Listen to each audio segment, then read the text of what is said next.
Hoi allemaal, leuk dat jullie kijken naar deze nieuwe aflevering van Dierenpraat TV. Die compleet in het teken staat van het allergrootste dierenevent wat we kennen in Nederland, namelijk Animal Event. Vandaag gaan we op bezoek bij Maggie. Zij zet zich in voor het creëren van meer begrip voor emoties, behoeften en het natuurlijke gedrag van een kat. Voor de rest weet ze echt alles van kattengedrag. Ik heb heel veel vragen voor haar en we gaan haar nu ontmoeten. Even kijken, ze woont hier zo. Nou Maggie, superleuk dat we jou konden ontmoeten. Waar zijn we nu precies? In Arnhem, bij mij thuis.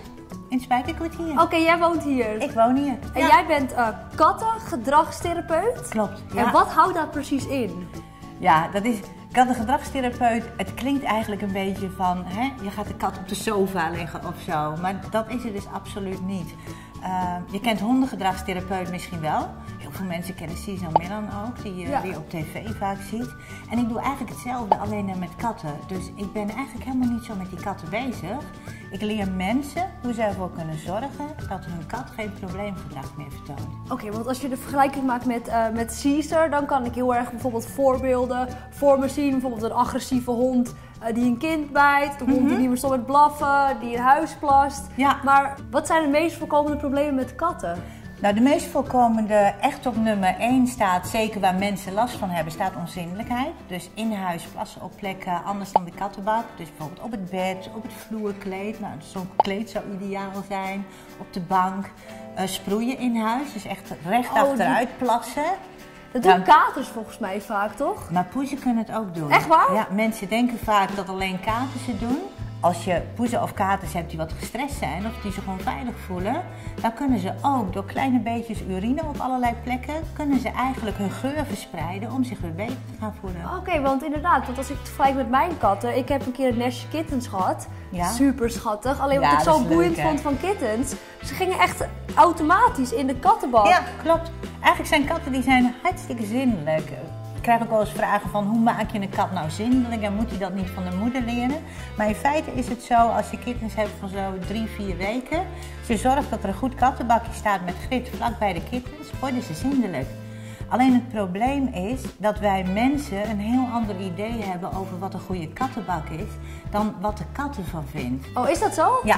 Wat is dan, ik vind een goede kattenbak, het liefst is die nog een roze en een huisje en Ja. kattengrit. Roze mag, vindt de kat niet erg, dus roze mag. Dat is helemaal geen probleem.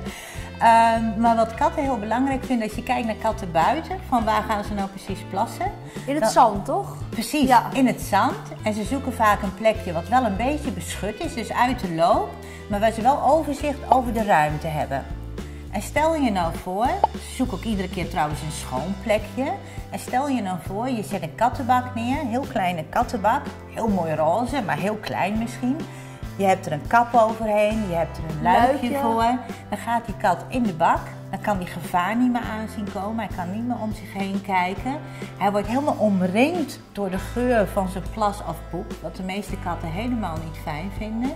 Dus een kat zal dan op een gegeven moment denken van, weet je wat, ik ga het eens ergens anders proberen. Oké, dus als je kat niet zindelijk is, dan moet je dus als eerste kijken naar zorg dat je niet een afgesloten ruimte hebt. Ja. Tip van Maggie. En is dit een van jouw katten? Ja, dat klopt. Dat is de oudste. Dat is Resido. Die is echt al heel oud. Je mag hem gewoon lekker aaien hoor. Ik vind Valt die hij me niet heerlijk. Nee, Ik kan katten al nooit zo goed spijlen. Weet je, met honden weet je, als ze grommen dan... Ja. Maar zo'n kat kan heel stil zitten en die kan ineens slaan. Ja, Hoe weet je ja. nou wanneer je een kat wel of niet kan aaien? Nou, je ziet dat hij heel ontspannen is. En op Hoe zie je dat? Doordat hij eigenlijk hele zachte oogjes heeft. En Oh, ja, als ja, ja. zijn gelaatstrekken zijn ontspannen. En wat je heel goed kunt zien, is dat op het moment dat je je hand weghaalt, komt hij achter je hand aan. Van, hé, wil je me nog een keertje oké. aaien? Oh, oké. Boris, ga jij eens aan de kant. Want je hebt ook een hond, zie ik. Ja, dat klopt. Dat is ook wel een boeiend dingetje. Katten en honden. Ja. Hoe gaat dat? Krijg ik kusjes van jou? Ik vind jou echt heel mooi. Ja, jij bent een witte herder. Ja, wat weer knap. Zo, Boris, nou eventjes rustig. Kom eens, was af. Ga je lekker liggen? Goed zo, dat is Ja, dat is braaf. ook. Ik had op een gegeven moment. Ik had al 2 katten, Britse kortharen, Bram en Saar. Ja. En toen kreeg ik een puppy, Matsie. Ja. Maar Saar is een hele gezellige Britse korthaar die altijd op schoot komt zitten. En Bram is een beetje eenkennig. Ja. Even kijken, Matsie is er nu een jaar. Ja. En tot op de dag van vandaag kan Bram er niet aan wennen dat Matsie er is. Hij is helemaal op zichzelf, wat magerder. En hij lijkt wel ongelukkig. Hoe kan je daar iets aan doen? Ja, dat is een hele lastige. Als je katten en honden, want ik heb ook altijd katten en honden samen gehad. En in feite, nou ja, je ziet het ook, het gaat hartstikke goed. Maar er zijn een paar dingen belangrijk. Het is heel belangrijk dat je genoeg plekken in huis hebt waar je katten ongestoord hun ding kunnen doen zonder de hond. Dus dat je bijvoorbeeld de kattenbakken, het eten en het drinken op plekken hebt waar de hond niet kan komen. En daarnaast is het heel belangrijk dat op de plekken waar de hond veel is, dat de katten goed in de hoogte weg kunnen. Okay. Dus dat je hogere plekjes hebt. Je ziet dat ik hier ook, er zijn hier lage plekken, maar er staat daar bijvoorbeeld ook een hogere paal waar ze op kunnen liggen. Ja. En ze mogen bij mij ook op de hogere plekken. Je zag net op de eettafel, daar heb ik ook een kleedje liggen, mogen ze ook op. Dus als ze de hond vervelend vinden, kunnen mijn katten naar boven toe springen en dan kunnen ze er toch bij zijn. En je kan ze niet een soort van, ja, dat ze elkaar van, weet je kan ze niet bemiddelen of zo, dat ze echt vrienden met elkaar worden. Je kunt ze wel bemiddelen, maar dan doe je eigenlijk 2 dingen. Dan laat je de kat, die laat je zelf het tempo bepalen. En als de kat in de gaten heeft, die hond doet geen kwaad, dan zal die vanzelf dichterbij komen. Oh, dat is eigenlijk een dingetje, want mijn hond springt op de kat. Dus dat is nu niet... Oh nee, dat vindt hij niet leuk. Nee, dat moet je dus echt voorkomen. En je zag net ook, Boris was wat druk aan het doen. En dan vraag ik van Boris dat hij even rustig gaat liggen. En Boris weet dat hij heel veel beloond wordt voor rust. Dus ik heb hem geleerd om altijd makkelijk in de ruststand te gaan. Dus maar jouw hond is nog veel jonger, dus ja, moet je gewoon nog oefenen. Dus het zou nog goed kunnen komen. Zeker, ja. Maar oefenen op rust bij de hond. En de hond belonen als die rustig is, als de katten in de buurt zijn. Oh, kijk hem liggen, hoe lief. Ja. En heb je 1 kat of heb je er zelf nog meer? Nee, ik heb er nog meer. Want ik zie er daar ook eentje zitten. Ja, dat klopt. Dat is Aisha. Hoe heet ze? Aisha. Aisha. Ja. En wat voor kat is dat? Die is echt super mooi. Nou, er wordt van gezegd dat ze een Maine Coon is. Hé, schatje, oh, kom ja. eens. Maar ik heb haar nog niet zo heel erg lang. Kom eens. Je ligt er een beetje onder verstopt. Hij ligt een beetje verstopt. Ze ligt een beetje verstopt. Nou, bij een bange kat moet je dit overigens nooit doen. Maar ik weet dat ze niet bang is, maar dat ze hier gewoon ligt omdat ze het een lekker plekje vindt. Ja, en wat zijn nog meer typische dingen wat veel voorkomt bij gezinnen of bij mensen die katten hebben, ja, wat misgaat en wat jij zou kunnen oplossen als therapeut? Nou, wat er veel misgaat, naast die onzinnelijkheid dan en het sproeien, is dat je heel vaak ziet dat mensen denken, hoe meer katten, hoe leuker het is. En dat zou je ook bijna denken. Als je dit hier ziet, dan denk je, oh nou, dat gaat allemaal goed. Maar de praktijk is dat heel veel katten helemaal niet zitten te wachten op katten erbij. Is dat zo? Want ik had Bram, mijn Britse kort haar. En vond ik zielig dat hij alleen was. En toen hadden we Saar gekocht. En toen wilde Bram helemaal niet, die had een hekel aan Saar. Ja. Dus wij dachten, wij kopen er nog eentje bij, want het is gezellig voor je. Ja. Maar zijn katten helemaal niet zulke gezelligheidsdieren? Nou, het is half-half. Dus enerzijds, als een kat goed gesocialiseerd is, en met goed gesocialiseerd bedoelen we dat hij als jong katje heel erg gewend is aan andere katten. Dus een kat die bijvoorbeeld bij een fokker vandaan komt, of een kat die heel lang in een kittenopvang is geweest, die heeft geleerd hoe je met andere katten omgaat.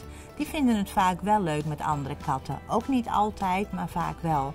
Maar heel veel katten in Nederland, die zijn 7 weken, 8 weken en dan worden ze in huis gehaald in een eentje. Dan zit je eigenlijk in de periode dat ze nog volop aan het leren zijn, hoe gedraag je als kat. Hebben ze dat niet geleerd, dan is die periode op een gegeven moment voorbij. Precies, want weet je wat grappig is? Een hond, mijn puppy Matsie had ik toen hij 8 weken was. En die moest ik alles leren. Ja. Maar mijn Bram en Saar, die had ik pas toen ze 12 weken waren. En het grappige is, ik was af en toe wezen kijken, die leren echt alles van hun moeder. Dat is echt heel cool. Ja. Is dat een verschil tussen katten en honden? Nou, op zich, als een hond langer bij andere honden blijft, dan leert hij daar natuurlijk ook allerlei dingen van. Maar kijk, ja, een hond leert natuurlijk ook alles van zijn familie, alleen die wordt niet zindelijk gemaakt. En een kat wel, die leert het van zijn moeder. Nee hoor, nee, een kat ook niet. Als je dus een kitten zonder moeder hebt, wordt hij ook zindelijk? Wordt hij ook zindelijk.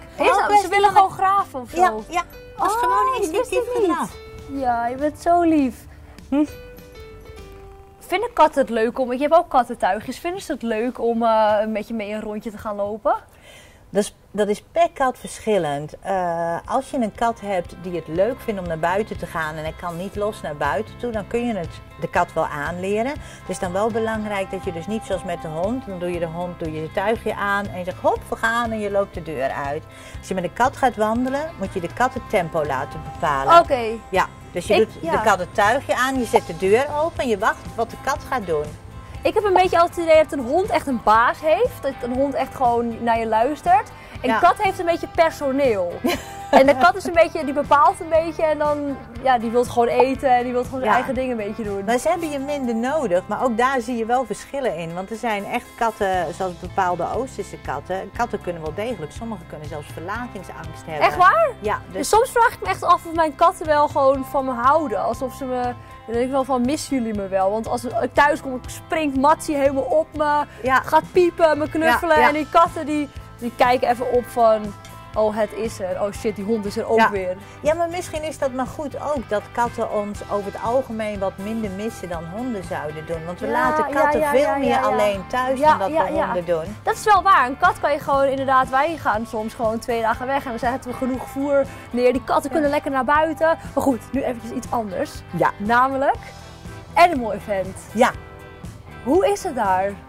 Het is mijn eerste jaar. Wat ga jij nou precies allemaal doen? Nou, het is ontzettend leuk.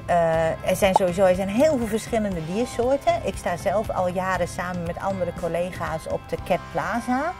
En daar zijn raskatten te zien. Er zijn dus katten die eraan gewend zijn om mee te gaan. En die kun je daar dus echt zien. Die kun je ook aaien. En wat voor raskatten zijn er allemaal? Meestal zijn er wel heilige Birmanen, Siamese, Perzen, Brits kooithaar, Abyssijnen. Die zijn er over het algemeen wel. Er is ook een glazen huis met kittens. Echt? Oh, kittens! Ja. Oh, schattig! Je kunt er niet aan zitten. We hebben het echt wel zo ingericht, want anders zou het veel te zwaar voor de kittens zijn. Dus het is echt zo dat ze ook niets van de geluiden horen. Dus je kunt ze zien. Oh, maar kittens kijken is wel leuk. Kittens is gewoon het leukste wat er is. Ik vind kittens misschien nog wel leuker dan puppies. Kittens zijn heel En dan leuk, nog inderdaad. iets. Als er mensen naar Animal Event komen, kunnen ze dan naar jou toe komen als ze een probleem hebben met hun kat? Want er zijn natuurlijk best veel mensen die nog heel veel meer vragen hebben dan ik nu kan stellen. Ja. Kun jij ze dat beantwoorden? Ja, we staan op de Cat Plaza en we staan er met de stand van het Kattenkenniscentrum. Daar sta ik zelf een groot deel van de dag als ik niet weg ben voor een lezing en dergelijke. Dus om vragen over gedrag te beantwoorden. Er zijn ook collega's van me om vragen over gedrag te beantwoorden. Er is een dierenarts aanwezig de hele dag die ook vragen beantwoordt. Oh, interessant. Ja, dus ook als er vragen zijn. Maar als je bijvoorbeeld een vraag hebt aan een dierenarts, kan je die gewoon gratis stellen tijdens Animal Event? Kun je gewoon gratis stellen. Oh, super handig. Dan hoef je niet helemaal naar een spreekuur of zo. Nee, dus gewoon naar het Kattenkenniscentrum toe komen en daar kun je al je vragen stellen. Ja. Oké, Maggie, ik wil je nu super bedanken. Ik vond het echt heel leuk om heel veel vragen te stellen over katten. Ja. Ik ga jou zien op Animal Event. Absoluut. En willen jullie nou ook naar Animal Event? Ga dan nu naar de website van Animal Event. Bestel je kaartje met de kortingscode die nu onder in beeld komt. Dan krijg je 20% korting. Ik ben er, Richard is er. Tot Animal Event. Doei!